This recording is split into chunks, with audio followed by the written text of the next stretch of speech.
Olá pessoal, sou eu de novo e a gente vai hoje mais um capítulo, né, de Física com o John, certo? Nessa aula de hoje, a gente vai dar continuidade aos estudos de cinemática, tá? Então, cinemática parte 2. E o que a gente vai ver nessa aula?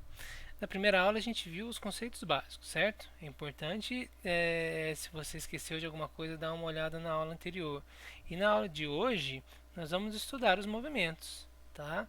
E a gente vai começar com o movimento mais simples, que é o movimento retilíneo uniforme, certo?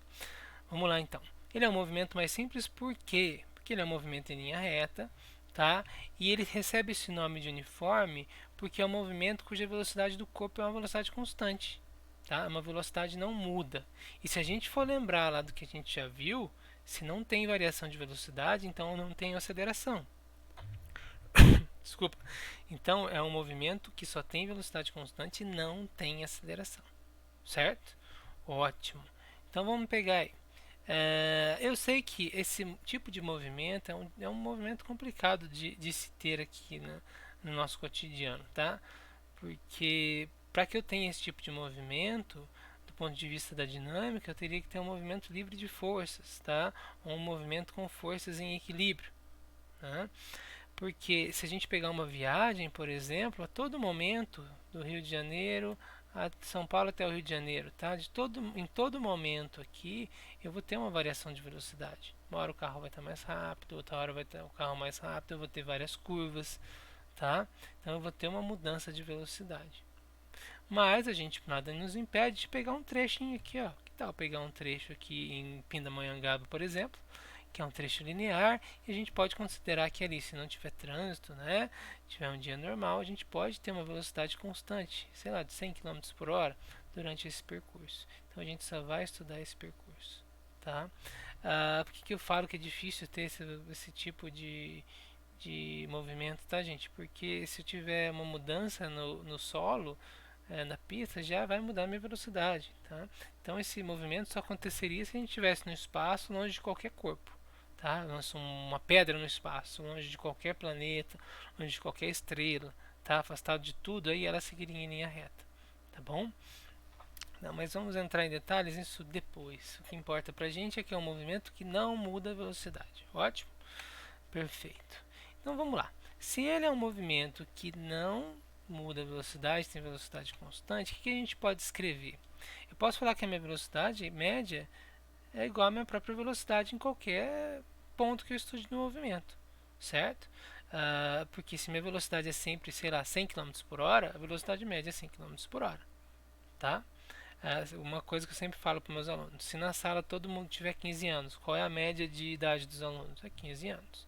Então, se a minha velocidade é sempre igual, a média vai ser igual a essa velocidade também, certo? E por definição, nós vimos lá na aula passada que velocidade média é igual a delta S por delta t, certo? Se velocidade média é isso, e se velocidade média é igual a v neste caso, então a gente pode escrever isso aqui, certo? Vimos também que ΔS é S menos S0 e ΔT é T menos T0. Eu aconselho, tá, gente, assistir essa aula já com um caderno para fazer as anotações de vocês e acompanhar aqui a lousa digital da gente, tá? Ótimo. O que a gente faz aqui agora? Tá meio feio isso aqui, né? O que a gente vai fazer é lembrar que nos nossos estudos é legal a gente começar sempre do zero. O nosso T0, tá? Pra gente sempre vai ser igual a zero, porque a gente começa o estudo ali, então o T0 é igual a zero. Então como é que a gente vai escrever essa equação quando o T0 for igual a zero? Assim, né? V é igual a S menos S0 sobre T. Beleza? Então o que a gente vai fazer aqui? Vamos pegar esse T, jogar multiplicando aqui com o V, vai ficar V vezes T é igual a S menos S0. Então a gente pode inverter, né? S menos S0 é igual a V vezes T, tá? Podemos pegar esse S0 e jogar para o lado de lá, como ele aqui é menos, né? Ele vai para o lado de lá mais, tá? E aí, então, já que ele vai para o lado de lá mais, o que vai acontecer com ele aqui? Nós temos um S igual a S0 mais VT, certo? É uma equação que vocês já conhecem, né? A famosa equação de sorvete, tá bom? mas essa equação ela tem um nome, e esse nome é a equação horária dos espaços. E equação horária dos espaços para o nosso movimento retilíneo uniforme ou simplesmente movimento uniforme, tá?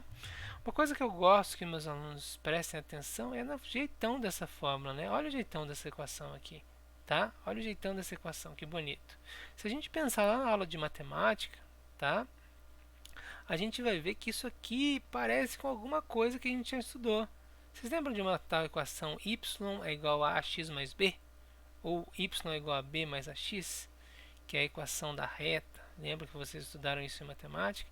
Olha como se parecem essas coisas, tá? Só que no lugar do y eu estou colocando um s, no lugar do x eu estou colocando um t, e no lugar de S0 eu estou colocando um b, e v eu estou colocando um a.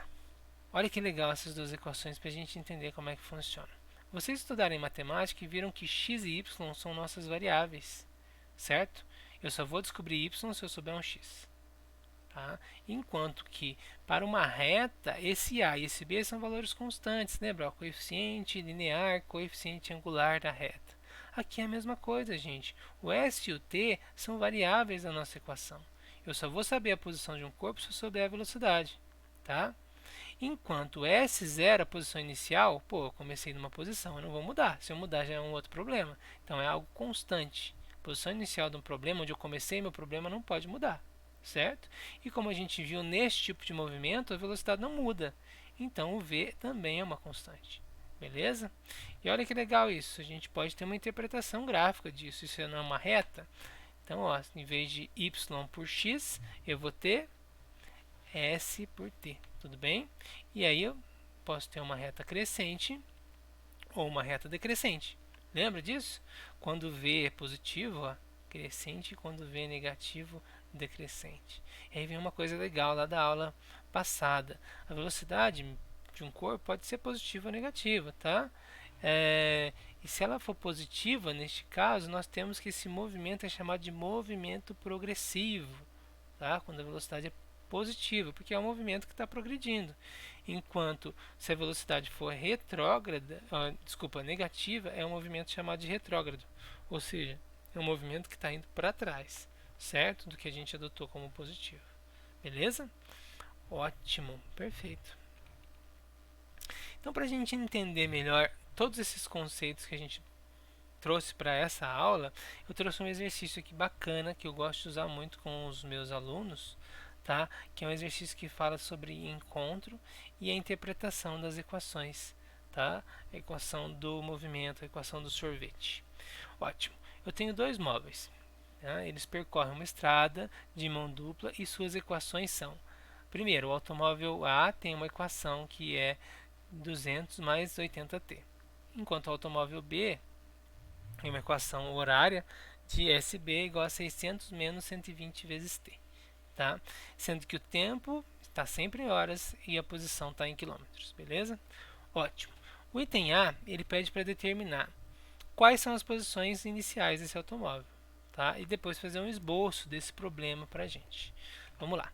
Se eu analisar as equações, vou separar as duas aqui, ó, SA e SB, beleza? E vou pegar e vou comparar com a nossa equação do sorvete. Olha o jeitão dessa equação e olha esse aqui, tá? Compara um com o outro. Olha, eu tenho um termo independente, ou seja, um termo sem variável. Olha, quem será esse termo? Quem que está aqui sem variável? É o S0, correto? Então, 200 é a posição inicial para o automóvel A, enquanto 600 é a posição inicial para o automóvel B, certo? Perfeito? Fácil, né? E para a gente fazer um esboço disso, olha lá, vamos fazer uma estrada, posição do carro A, posição do carro B. Beleza? Ótimo. Então, a gente já entendeu como é que a gente encontra a posição inicial. Lembrar que a posição inicial é aquele cara que está sozinho na equação, tá? Ah, eu posso falar que a posição inicial é a posição quando o tempo é zero? Sim, ó, joga o tempo igual a zero aqui. O que vai acontecer? Esse termo some, fica só 200. A mesma coisa aqui, tá bom? No segundo item, o item B, eu peço para o exercício pede, na realidade, né, as velocidades escalares dos dois automóveis e pede também a classificação do movimento de cada um deles, tá? Vamos lá, de novo. Pega as equações e compara com a equação que a gente conhece, a equação do sorvete. A velocidade é o termo que acompanha t. Ou seja, para esse cara aqui será 80 e para esse cara aqui será menos 120. Então a velocidade de A é 80 km por hora, não se esqueçam da unidade, e velocidade é menos 220 km por hora. Ótimo?